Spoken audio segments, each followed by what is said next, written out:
Hi guys, kain tayo ng pakwan, ayan.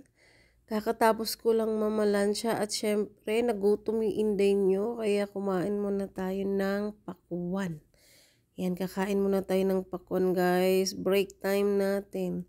Yung pakwan na yan guys, napakasarap.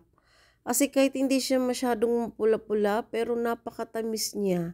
Tsaka yung size niya guys, pahaba, yung oblong ganun, ang haba. Para siyang baby. Kakargahin mo. Kain tayo guys, napakasarap ng pakwan. Ewan ko ba, gustong gusto ko talaga yung pakwan kasi bukod sa nakakabusog talaga siya. Kasi syempre matubig yung pakwan, 'di ba? Parang sarap pa niya laging nguyain. Tapos malamig pa kasi nasa ref yan guys. So nakaka-relax talaga kapag sobrang pagod ka. Nakakaubos ako niyan ng ilan guys, ilang piraso. Ewan ko na lang, siguro kalahati ng isang buo na yung kaya kong ubusin.